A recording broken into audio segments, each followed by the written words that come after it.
I'm Larry. I'm one of the directors for the Prostate Forum of Orange County, and I, along with my other directors, would like to thank you all for coming.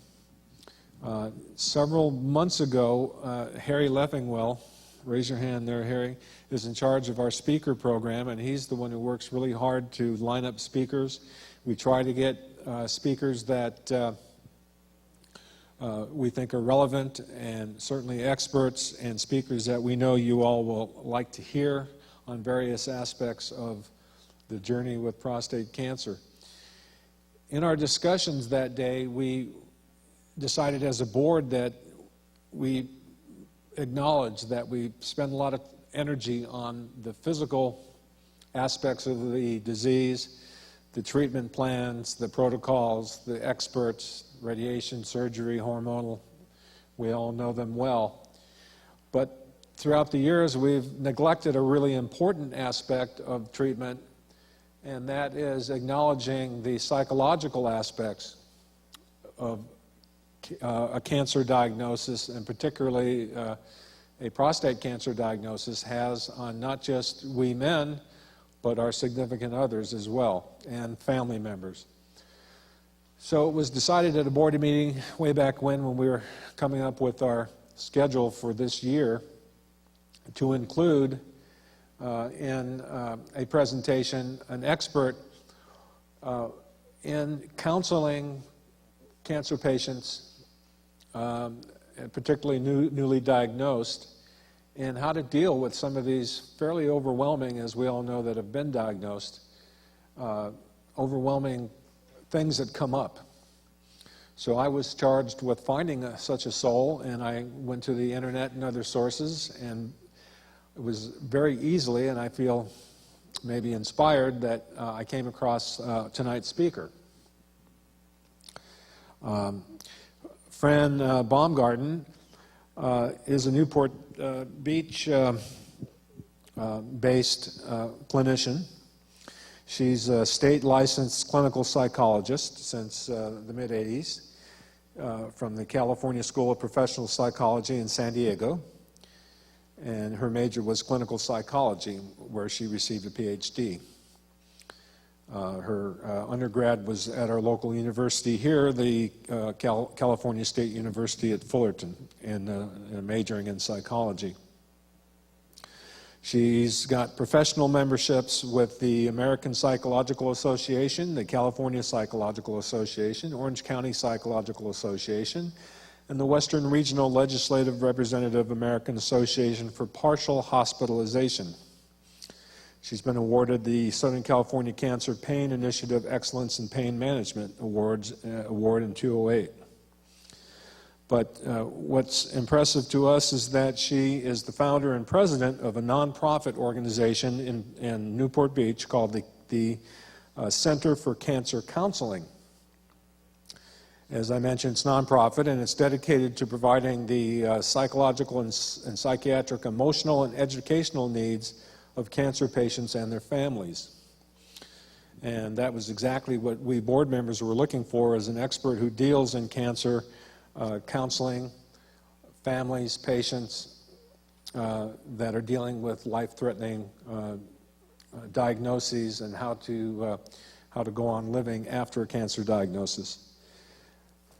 So she provides special focus and psychological support and educational services for individuals and their families, and enabling cancer patients and their families to develop the necessary attitudes, cognitive, coping, communication, and parenting skills that enable them to deal effectively with their diagnosis in a very difficult situation. I could go on with her CV, but then I'd be cutting into her speaking time because it goes on for pages. I had the distinct pleasure of having coffee with her the other day and was very impressed with her as a person, with her realm of experience. And a little editorial note I may make, hopefully now, I was very impressed, and I hope you will be too, I know you will, with the similarities that our fellow travelers, our sisters, if you will, dealing with breast cancer, the similarities they have with we prostate cancer patients. The It's amazing the androgen deprivation drugs that women take battling breast cancer have very similar effects to the hormonal drugs that we take to suppress testosterone and help with cancer management. And so I hope this is the start of a long-going relationship with Fran and people that she may introduce us to and other breast cancer groups, because I think united we can do a lot more than we can individually. So without further ado, please help me welcome Dr. Fran Baumgarten to our stage. Fran, come on up. Thank you.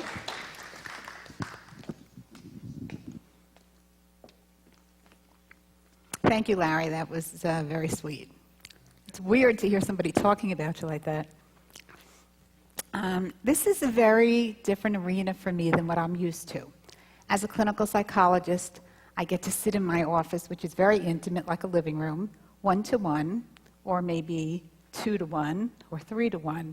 But this big room is like, I want you all to kind of move forward. So what I was hoping would happen this evening, and I originally told Larry I would do a PowerPoint, and I said, no, that's too clinical. I wanted this to be a nice experience. I wanted this to be a journey for everybody. So it's helpful for me, since I'm not used to such a huge audience, and when I do speak to groups, they're usually in circles or pretty small, is every now and then nod. Even if you don't agree with me, just nod your head. Give a little smile. It just helps when I'm looking out there to know that there's actually somebody listening. And some of the material is, a little sensitive, and so I could understand if I see a lot of serious faces, but it's helpful for me to have some communication. And also, I think in order for this to be meaningful for everybody, I wanted to share a little bit about myself. My experience with cancer goes back to my dad when I was in graduate school. And back in the early 80s, cancer treatment was horrendous. Not that it's not now, but it was horrible back then. And he had lymphoma and died from it, of course. And that was my first real experience face-to-face with this disease. Okay, so the way that I find that it's doable, dealing with this disease, living with this disease, is through three things: communication, what I call acceptance, and what I call accommodation. So as I run through this presentation, I'm going to start at the beginning, all of the commonalities that we have about our emotions, our feelings, what it's like when we're diagnosed, what it's like during the treatment phase, and then what it's like in your new life afterwards. And I try to concentrate on that, but to get there, I wanted us all on this journey together, so that, I didn't just kind of run to right here, and I wasn't really quite sure where everybody was. So I hope I cover everything. And what I call this is Life as a Cancer Survivor, the Inside Scoop.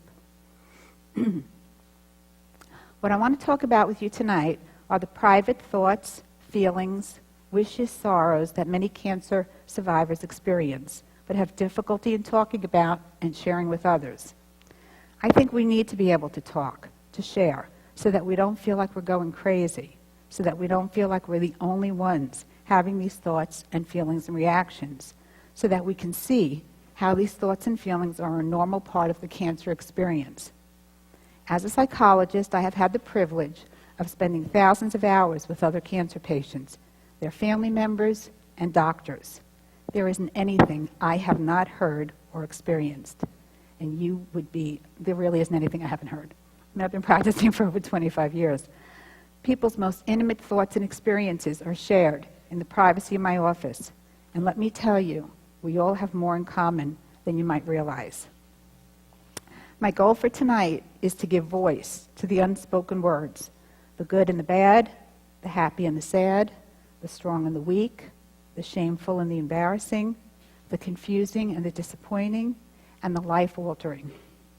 An entire area of unspoken issues that contribute to making one of life's most enormous challenges even more difficult than it is on its own merit. This is a side of cancer that people don't feel entitled to have or talk about.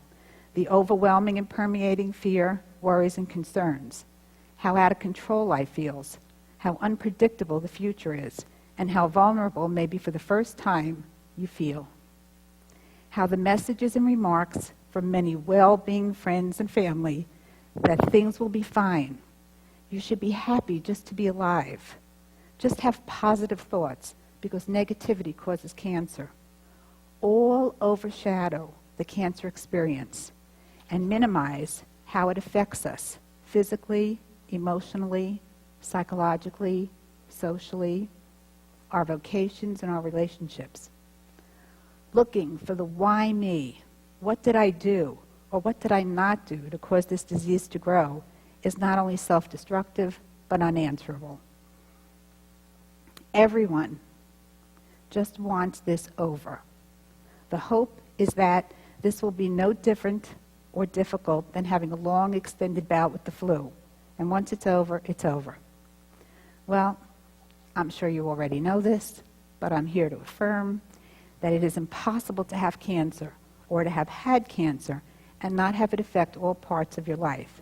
It is impossible to leave this experience and its effects behind like a bad meal. Just think about it for one moment. Life is a string of daily events that alter our lives on a minute-to-minute basis. Our lives are altered according to the strength or power of the event we are involved with. Cancer is a double whammy.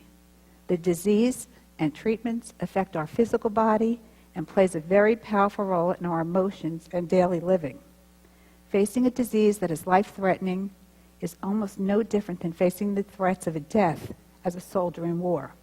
The danger is right there in your face. Plus, you're dealing with having to trust others to keep you alive. This is probably the most out-of-control feeling you can even imagine. And what happens when we're out of control? Almost everybody's experience is the same. High anxiety, fear, tears, anger, and then this settled sadness when you realize that you have no choice. As we know, cancer is a life-changing disease. Even if you go into remission, there are endless years of checkups and fears of recurrence. And let's not forget the cancer experience itself. There are numerous side effects that alter our bodies and physical functioning permanently. There are emotional changes and relationship changes. There are lots of memories and emotions tied to this experience. Like any important event, these memories and the emotions attached to them live on forever. These memories can be in the form of thoughts, pictures, smells, sounds, feelings, or all of those. The memories can be so strong that it feels as if you're experiencing that event at this very moment.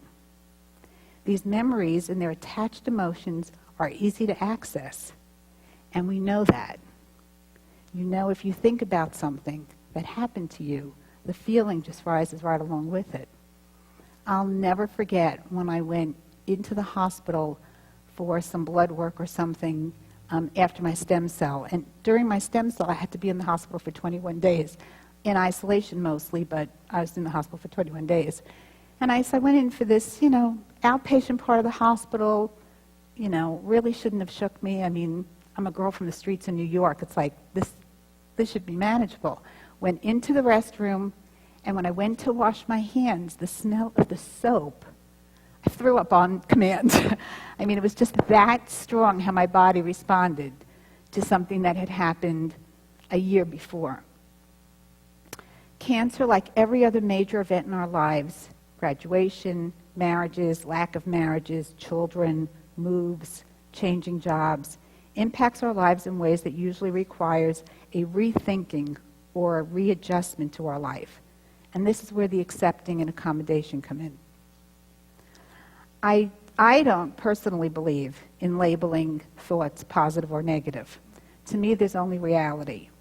It is normal to think about death when you are diagnosed, to be afraid of dying, to be afraid of being sick and incapacitated, to have angry thoughts, to struggle with long-held religious beliefs, to blame yourself and to feel tons of guilt and sorrow, both for yourself and what the cancer is doing to your loved ones. Now, these thoughts and feelings may not make you laugh or smile, and they're not what we'll call happy thoughts, but they're also not really negative. They're just real. They're just common. They're just natural.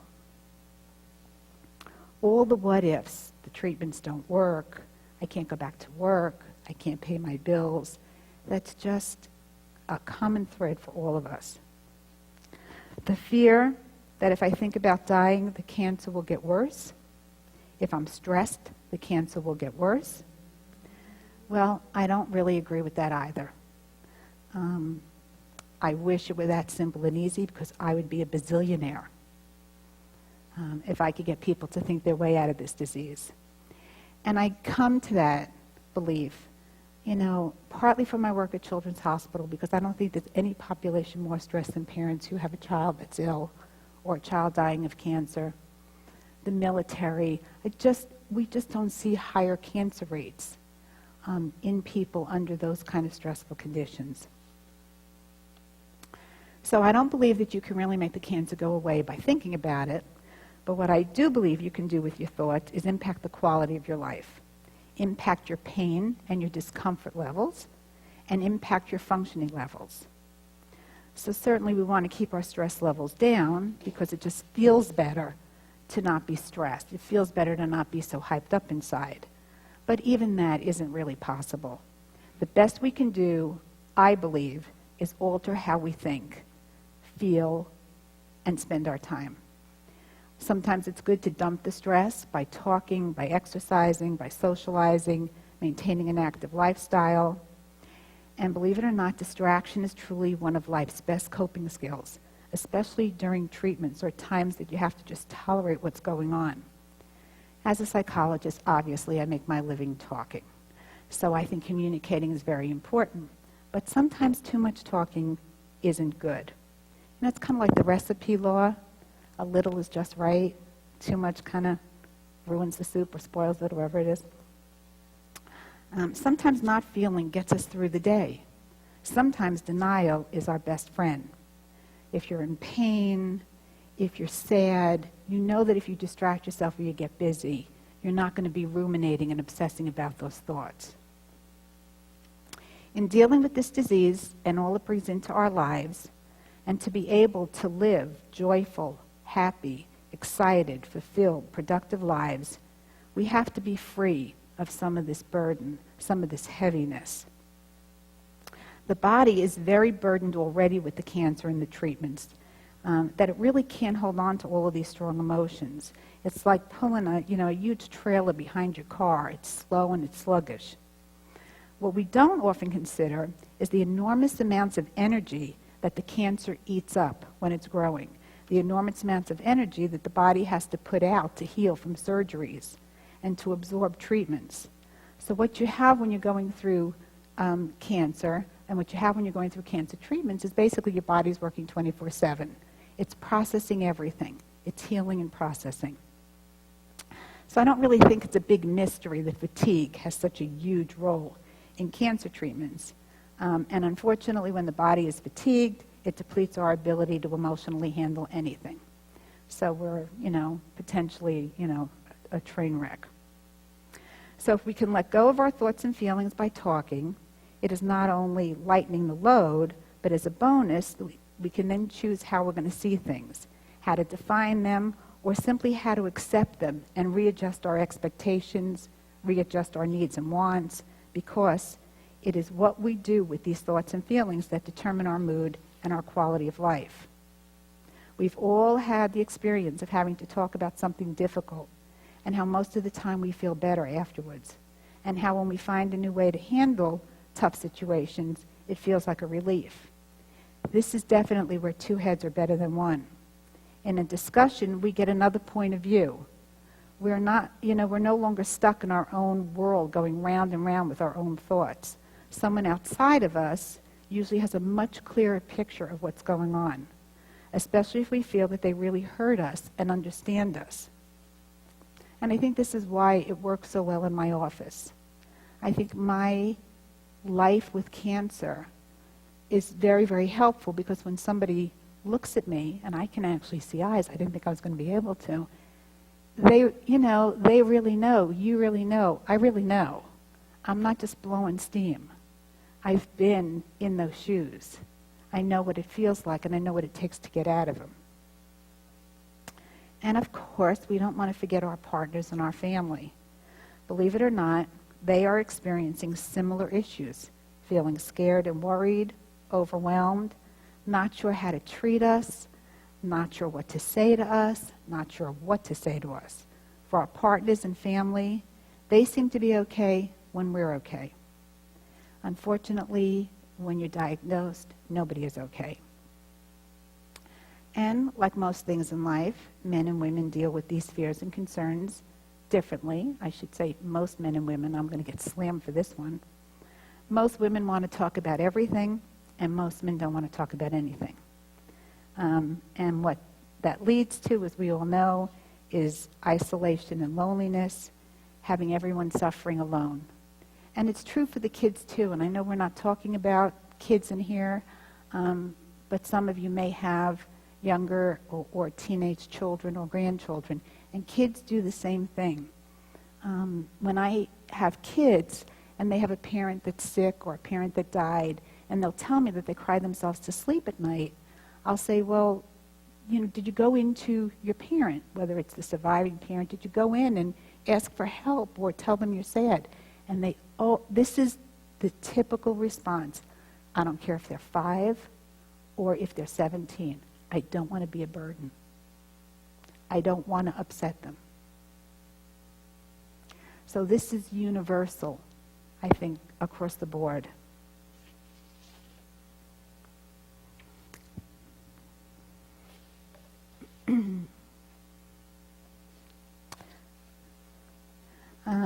I think one of the first things we come face to face is when we're diagnosed with cancer is how off guard it gets us. We're not prepared for this.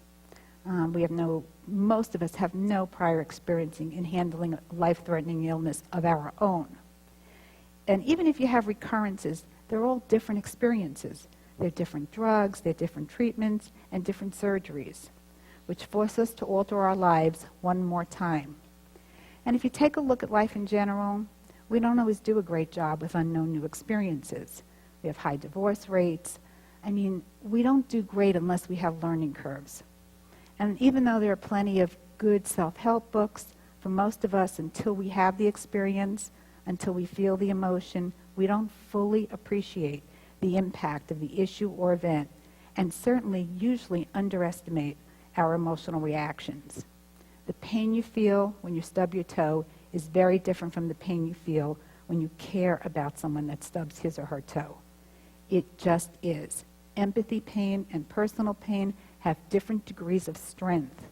As much as our family and friends say they understand, unless they've been inside of a body sporting cancer, unless you've had to face a disease that could kill you or rob you of functioning, you can only just imagine. This disconnect can lead to a terrible divide in relationships. Partners can feel marginalized, and us, the patient, can feel like a stranger in our own body and life. The grief and sorrow for what was and what is about to be can be overwhelming. There really is no amount of "it's going to be okay" that remedies this. This is a trip that you have to take, like I said, tolerate, accept, and then accommodate to whatever changes are to be our new normal. As you know, when we're diagnosed with cancer, everything about our lives that we felt was predictable is now unpredictable. Our lives go on hold while the cancer takes its rightful place of center stage. The cancer becomes the first and foremost part of our lives. Family, work, everything else takes a back seat. This disease must be dealt with if we are to have any future life. Now, not everybody I meet wants their life back, but they sure don't want the cancer, and they didn't want this to be the way that they made their changes.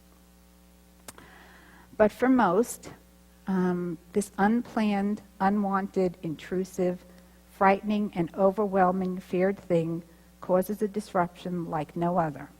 Cancer certainly demands our respect and time like no other living thing can. And if any of you have children, and you remember the demands of an infant, this pales by comparison, because there's no respite, there's no extra help. So that's a general kind of let's slide out of the diagnosis, I'm shocked, I'm feeling horrible, well, this is coming down on me, to the next place, the treatment. As we enter treatment, we realize that we are no longer in Kansas. Dorothy. We have endured the intrusive testing and sometimes surgeries that have finally diagnosed this nightmare. And now we are on to the second phase of new and unknown experiences. Treatment and what I call the courage badge, because I think you need a lot of it to step into some of these treatments. This is the first courage spot, trusting a physician and agreeing to the treatment. Forget the side effects, we're not even there yet. We're just dealing with deciding to live and what do we need to do to make that happen. There's no respite in this phase either. No time off, no breaks, no vacation. Once you start down this road, you're on it for as long as it takes. How long, you ask? No one knows. Another charming part of this. There's no way to predict how the cancer will respond to treatment, and no way to know what life will look like or how you will feel and for how long. It can feel like you're a prisoner of war right in the middle of your own life story. Yet, we have the capacity to ignore as much as possible and plow through the treatments, heading towards the finish line. At this time in our lives, denial is our best friend. Freud would just roll over in his grave. Putting our heads down, plowing forward, that's the best policy. Somehow it feels difficult to just ignore and plow ahead, but really during treatment, tunnel vision, it just doesn't get any better. So when I tell people this, they say to me, okay, so tell me how come.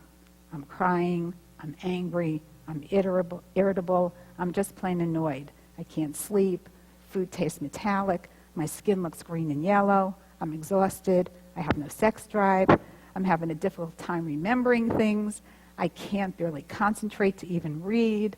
For some of us, my nails are chipping and falling off. I'm spending lots of time in doctor's office with an IV in my arm, and oh yeah, my hair is gone.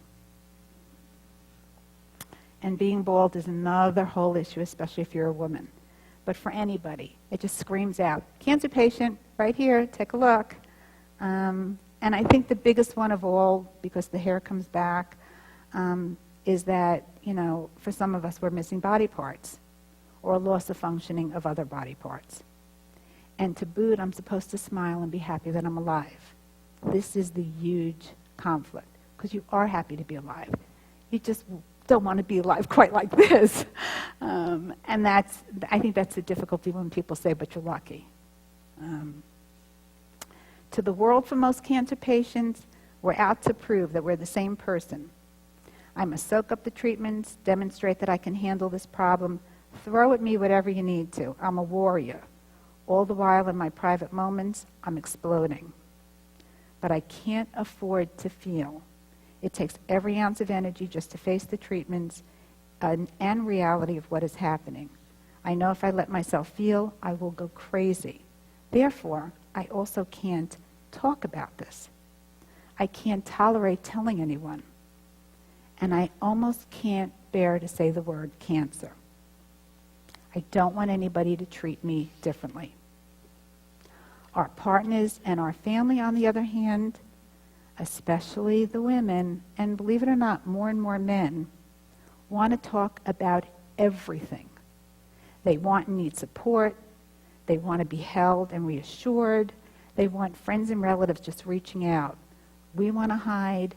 They want all of this conversation to happen. Our partners, for the most part, feel an overwhelming need to get close. And we are, at times during this process, truly unable to provide this. Partners often tell me they feel very selfish for needing the support and guilty for burdening us. If this divide remains, relationships really fall apart. And when this divide remains, people generally start to argue a lot or pick on each other. Because what I find in marriages is that if you're not getting your affection in warm ways, you're going to find it somehow. And there's going to be some kind of intensity that gets built up. Okay, so we'll kind of move now through that real turmoil of treatment into what we're going to settle into for what that is. And I call that real life now. Okay, so here we are, either in continued treatments or treatment-free. And what we quickly find out is that it isn't over when it's over, but a new beginning and a new normal. The saying goes, knowledge is power, but also ignorance is bliss. So when we end up on the internet and we look at the stats, not a pretty picture for any of us. And I think what's been the most marvelous thing for me to see with the science and the medicine advances over these past 15 years has been medicine's ability to keep people alive for long periods of time. Maintenance treatments are just normal. They happen, but they keep us here. Years ago, we didn't have that. You got the treatment and you either lived or you died. So they've made this fantastic scientific progress, but what happens with those continued treatments is that we're left now figuring out how are we now going to live with these treatments in this body. And the way that I describe it is before cancer, our lives are usually a complete entity.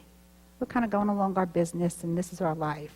And then cancer comes in and totally takes it over, overrides everything, covers it because that's what takes attention.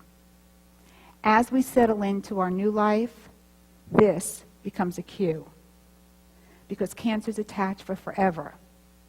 And our life that we knew before starts to become more prevalent and upfront, but we still have now this new life because this doesn't go away and it still needs tending to. And it still basically controls the quality of our life till we decide to take it back. So what the job becomes now is how to redesign this new normal. The realization that we're changed, we're not the same person that we once were, is sometimes a surprise to us. I knew that my body would be different, people tell me, but I had not bargained for the emotions that accompany these changes. Somehow I have to come to terms with the normalcy of the biological and chemical side effects of treatments, some which cause mood issues like depression, anxiety, irritability, low frustration tolerance, sleeping difficulty, weight issues, concentration, attention, and memory problems, and decide what kind of life I'm going to have. For many of us, there are permanent physical changes that require new ways to care for our bodies simply to function. It is at this junction that we have two ways to go. I can both explore and find ways to feel better, or I could suffer forever. Those are my options, because I am stuck with this body the way that it is.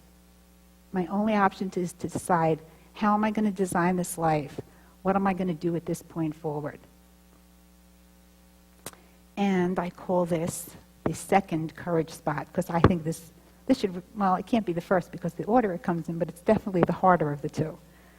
And if you thought dealing with diagnosis and treatment were difficult, try talking about your feelings, and especially try talking about sex. Because I don't know that there's anything more difficult than those two things for most people. It amazes me how people can spend a lifetime together, share a bed, have this great fun experience, and sometimes not even understand the mechanics of it. Now, don't get scared. I'm going to be very respectful. I'm not going to be doing anything that's going to upset anybody in the office. I'm talking in generalities. But unfortunately, this cue does not work automatically like this O did any longer. We find ourselves at this point forced to finally accept that, yes, we have cancer, yes, or we had cancer, and now we have to learn how to accommodate. And I think one of the pleasant surprises, and one of the things that many of the cancer patients in my office don't believe, is this big disadvantage that many partners don't really ever view the cancer patient as different. Yeah, they're not happy when we're moody and we're irritable and short-tempered, and They say we've changed, but they only say that because they want us back, because they still see us that way. And even though these mood changes drive them crazy, as far as they're concerned, when somebody loves you, you are their one and only, the object of their desire and emotional needs. It sounds like the song says, you're still the one. And we don't necessarily feel like the one any longer. Our partners have been waiting for us to return. They hope that this trauma, this nightmare, will move us to a place of appreciation for them and for our lives. They long for a better connection, and we have to make that effort. Our struggles are around not feeling well, not feeling like ourselves, coming out of the fog and the shock, waking up finding ourselves in a strange body that we feel disconnected from. Our struggles are about rejoining life as the person we are now. So the way I think about starting this is really thinking about, for most of us, how important it is to maintain our role in the family and in our relationships. And this is a real trick if you're feeling some normal depression, emptiness, and a total lack of libido. When you have no sex drive, we generally avoid closeness or any physical situation that may lead us to having to perform when we can't. Here again, men and women differ a little bit. Women tend to love cuddling, non-sexual touching, kissing. Most men participated in those activities over here because there was a goal. They were going to have some great sex. That isn't there anymore. And under normal conditions, the hardest part, under normal conditions, you see this happening with couples where there's this disconnect about what's going to happen. Are we going to cuddle? Does it always have to lead to sex? You must have heard this a million times.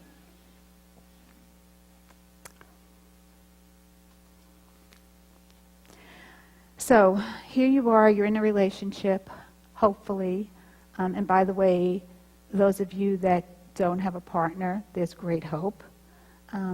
Because I've yet to see any of my single cancer patients really have any difficulty finding a partner. So that's kind of nice that we don't have a stigma attached to us any longer.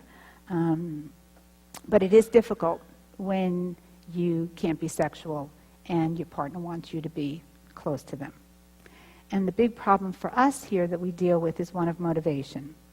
So, your partner wants to cuddle and you don't have any of those same feelings anymore. And, it's kind of like trying to eat when you have no appetite. It's a real disconnect. And it's not easy, but you know what comes next. It's doable. It is almost unexplainable, this lack of feeling. You wonder, how am I ever going to do this? It just is like, whoa, that's something I can't even connect to. And I'm not talking about, how you're going to perform if you can. I'm talking about how are you going to get close. And it all matters what your relationship is and what your agreements are and whether you're still sexual or not when you get the cancer. But a big problem is, how do I satisfy my partner and not frustrate myself or let my anger and grief dig a big divide between us? And this takes real courage, great communication, some adventure, and a lot of selflessness. The goal is no longer my own physical satisfaction in the way that I remember, but my partner's, and my self-gratitude and power in knowing that I can make this happen for him or her. This is true power at its finest, and an unbelievable self-esteem booster. In addition to having a happy partner, which makes for a great household, you've accomplished something pretty spectacular. And the answer really lies in your mind and mind control, visual images, and sheer determination. If you can run a silent movie, if you can shut off the words, if you can shut down the color commentary of how you'd like your life to be, if you could see in your mind's eye you and your partner, you and your life, you at work, what would you like that person to look like? How would you like them to be in the world? If you can run that silent movie, you can learn to be that person. Okay, so we'll talk a little bit more about sex. I still won't get graphic, don't get scared. Okay. So being depressed, which is pretty common, especially if you're taking any hormone treatments, and lacking sexual drive is definitely the weirdest place to be. It is a very strong, strange environment. So I'll tell you a little funny story. When we had stem cell transplants back when I had them in the early 90s, they didn't put a port under your skin like they do now for chemo, for those of you that have had chemo. They had what they call the Hickman. I don't even know if they're still using them, but it's a tube that comes out of your chest with two prongs. So when you're bald and you have no hair anywhere in your body, and you have this tube coming out of your chest, you look like a blow-up doll. I mean, it's not a pretty picture. So my husband was not all that unpleased with it, which really made me weird. But it really is, believe me.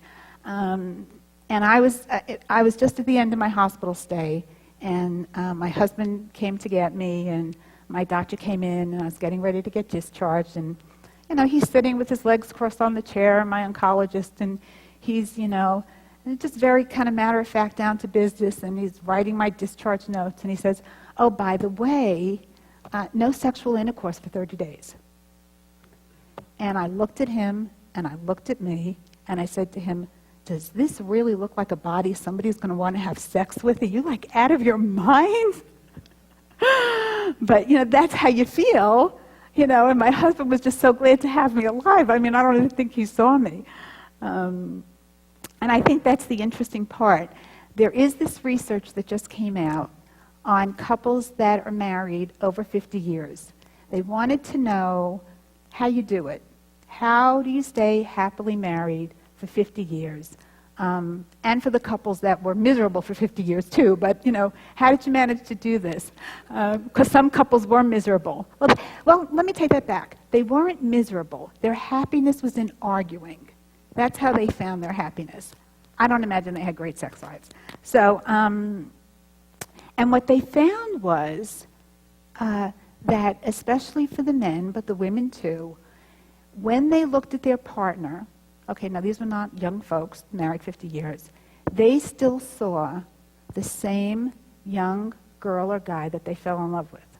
When they looked in their partner's eyes, they still got excited by that person. It was fascinating research and so interesting. So it didn't matter how old they got, it didn't matter how their bodies changed. To them, that was the person that they were still connecting to. So, if you think that you'd like to have a richer, more fulfilled life, more fun, happier, have your partner go gaga over you, there's some things that you can probably do. There's tons of books that you can read. The Mars and Venus collection is fantastic. John Gray just really knows his way around a woman, so he's kind of cool, and I really like him. There are a lot of professionals out there that can help you develop and learn how to develop some new intimate relationships. If you choose this mission, I'm going to ask you some questions. And this is really about self-discovery time. It's like a homework assignment.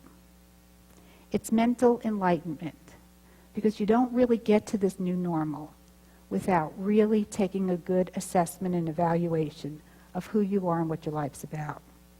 So if you want to have this life be the best it can, this is, your chance to kind of say, let me stop, let me look, let me think. So these are some of the questions that I pose to people in my office that helps them decide how they're going to live in this world. What do you like about yourself? What are you most proud of? Have you been a good partner, and in what ways? Were you better at dating than partnering? Because some of us are. If I could improve myself, how would I? Are there things in your relationship that need to be cleaned up or repaired? Are you good at communicating, expressing your feelings, and getting your needs met? Are you a good listener? Do you strive to understand your partner's point of view? Do you try to fulfill your partner's needs? Do you even know what those needs are? Are you willing to have new experiences? Put more energy into your relationship? Are you willing to be a fantastic boyfriend or girlfriend? Are you willing to be interested and interesting? Are you willing to experiment to have a closer relationship? And most of all, can you tolerate a bit of emotional intensity and discomfort because you care so much and you want to get there? What comes down in all of this is that how you feel about yourself, what you see in your mind's eye when you think about yourself, when you run that silent movie, is going to dictate how well this life runs. This is where you get to be the best you can be. This is where it happens. This is real life now. This is us with some introspection and awareness. This is us being determined to not let the cancer have our entire soul and life. This is where our anger can be used for energy. This is where we say, I am tougher than you, cancer. This is where we take back control. This is when we are living our new normal, not just giving it lip service. This is life in real time, and it can be good. You just have to design it and put it into motion. It is truly the difference between a home-cooked meal and a frozen dinner. So every day, I ask people when they get up in the morning, decide what kind of day you're going to have. This is your emotional weather forecast. This is your goal for the day. Get over your hang-ups and body images. It is what it is. And that's why I did all that emotional stuff first. I don't ignore any of it. I just can't do anything with it over here. It's what it is at this point. Learn to ignore, not paying so much attention. Instead, focus on how you can feel good. If you have to get up in the morning, yell a bit in the shower, or curse, leave it behind. Let the water drain it out. You have your day to do. You have a choice. You can be okay, not a bad day, or you can be miserable. In your mind's eye, if you can see yourself as a sexual person, feeling attractive through how you dress, how you present yourself, your smile, telling a joke, feeling sexy doesn't have to be just about being sexually active. It's how you present yourself to your partner. And, foot rubs, massages, they're not bad things to have. Lots of couples need to learn how to flirt again. And, I think you all know what I'm talking about. Since you have already had some talks with your partners, hopefully, and, you've worked through some plans to proceed with, you're safe. You can start to flirt. The expectations for you are clear. And now the disappointment comes if you ignore your partner. Compliments go a long way, touch and holding hands, hugs aren't really bad, phone calls, emails, text messages, just to say, hi, I'm thinking about you. Believe it or not, all of us old dogs can learn new tricks. I can't doesn't exist except for body malfunctions. I can is all attitude and behavior change.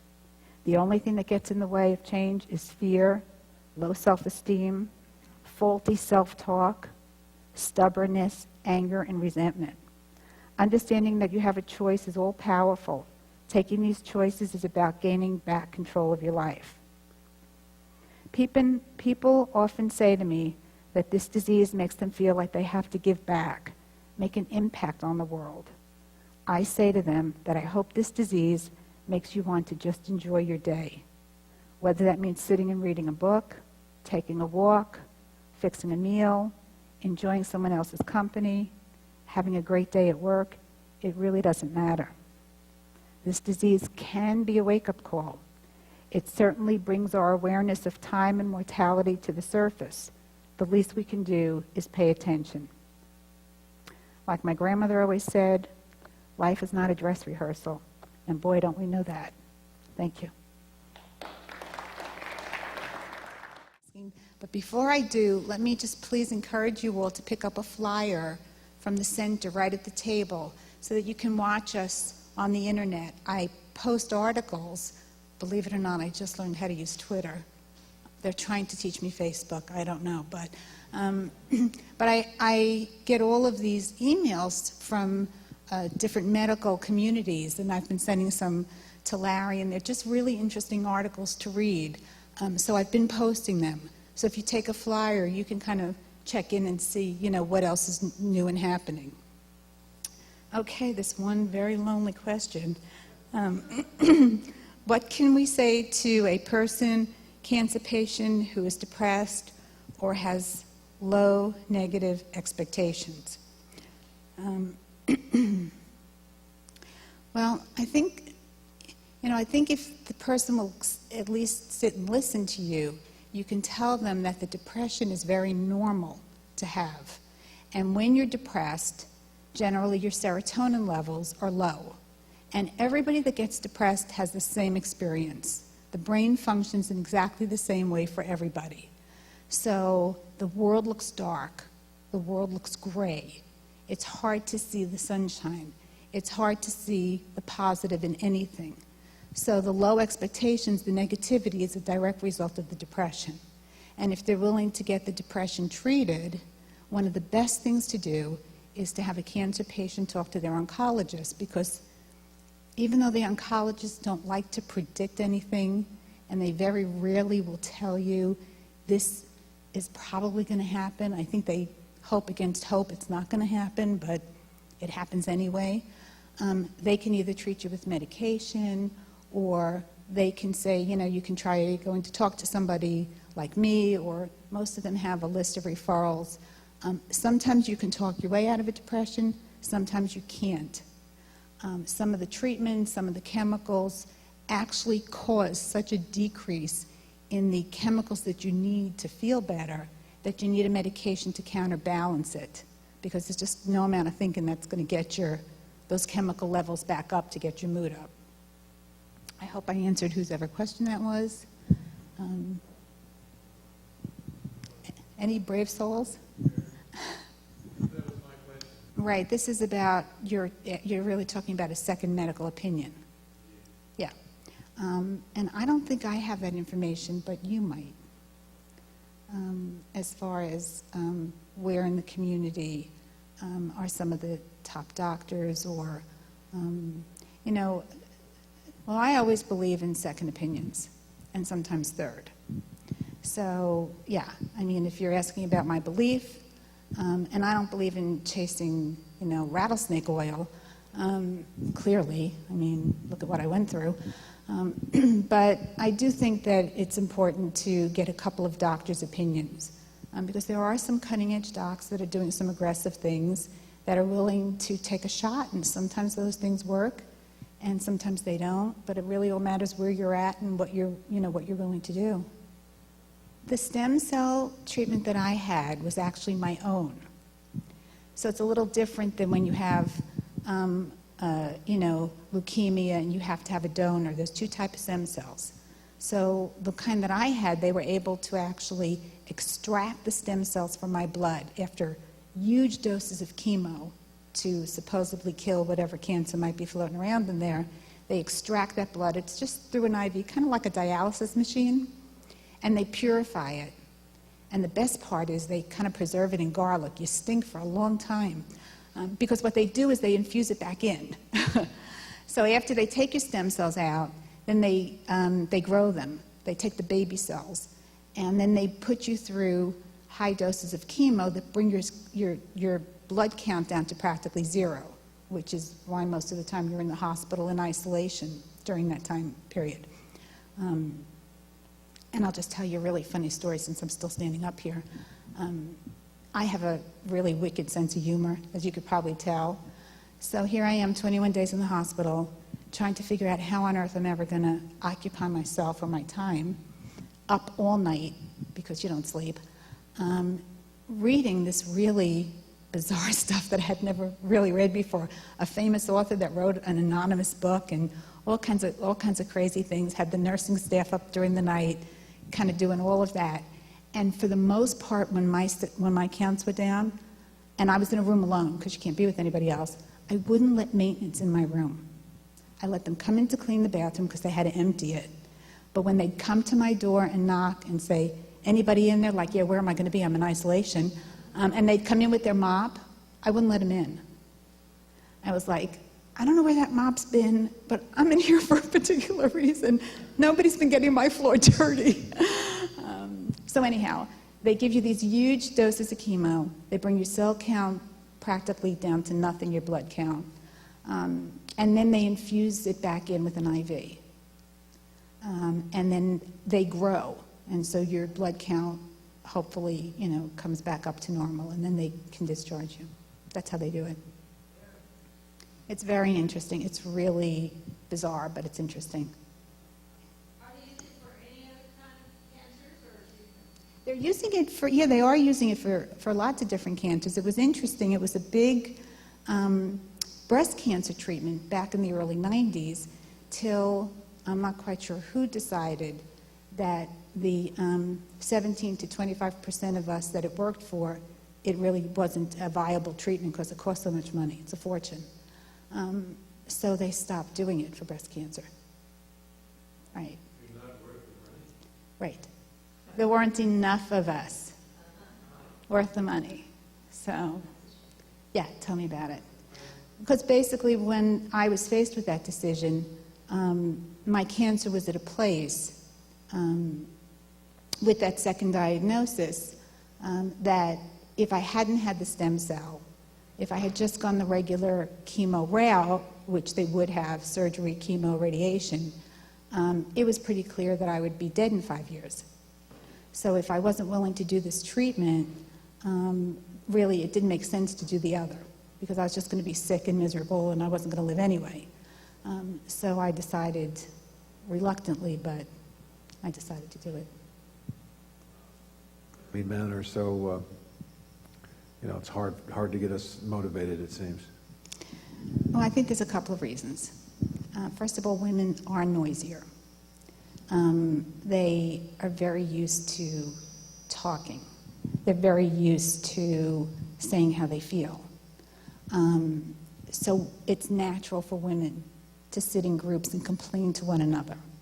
We've been doing it for centuries. And so I don't think it's all that difficult to get us together. And especially if women are moms, because you become a little stronger as a woman, as a mom, you're out there to fight and make it happen. So I think just in general, women are, they're an easier group to do this. I also think that the disease is different because with women, the hard part with the breast cancer, at least what they think is the hard part, which is kind of like the first really hard part, is when you lose your breasts and what that means and how you feel. And women have been very, very good at supporting each other, reaching out.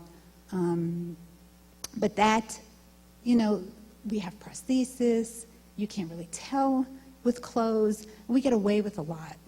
With men, who are usually very private to begin with and don't talk about emotions or feelings, prostate cancer is the disease that takes away your ability to be sexual. That's like the hardest thing to talk about. So even though breast cancer does the same thing for women, a huge majority of women that have had breast cancer cannot have intercourse, have no libido. A lot of them are on hormone treatments, continued treatments. This is not an area that doesn't happen. The women just don't talk about it. They just don't talk about it. So, I'm out there with groups, meeting with them, saying, let's talk about it. And I've got a lot of women in their 30s, in their 40s. You can't be a woman in her 40s looking at your husband who's also in his 40s and say to him, well, that's it, buddy. It ain't never happening again. That just doesn't work. But women are, they're in, they just don't go there, but they're able to organize around this other stuff. And I think sex for men is just such a huge, important part of who they are that I think this is just tougher to talk about. It's just much tougher to talk about. And so what I do is I do like I did in this talk with the men in my office. Because usually the men come into my office because their women are driving them in, or their doctors have sent them in. They're driving somebody crazy, and that's how they usually get to me. Excuse me, I didn't mean to insult you or anything, but that's usually, I don't often get a call and say, oh, Fran, you know what, I'm having a problem, sometimes, but not usual. And I have these discussions with them all the time. How are you going to stay sexual if you can't have intercourse? There's a way to do it. Your woman sees you as that guy, trust me, because she's not in your body and she doesn't know what it feels like to feel nothing. She's still in her body, feeling something. And so it's this kind of like, okay, well, how am I gonna learn to be that guy and enjoy being that guy, not having the physical sensations? It's a trip, let me tell you. It's not easy, but it's doable. Not easy. And we went to the American Cancer Society for a luncheon, and there were awards and presentation and everything. And then they had a fashion show. And women came out, and some had wigs and everything. And it was really something special. And on the way home, I was thinking when is the American Cancer Society going to have a fashion show for men, especially those of us that are totally incontinent and manage to camouflage that and live a life that nobody knows about. So I think that there's a little bit of this, a little bit of that, and men, if somebody leaves me a call tonight and say, can you help me? I'll say yes. But do I help myself by being an advocate and looking for funding? It's not that I don't want any money to be taken out of the pool for breast cancer. I just want us men to be at the table also. I agree. Very well said. Thank you. Any other questions before we wrap things up? Well, Fran, thank you very much. Thank you very much for And- coming out this evening. I want to present you with our famous Prostate Forum coffee cup. Thank you.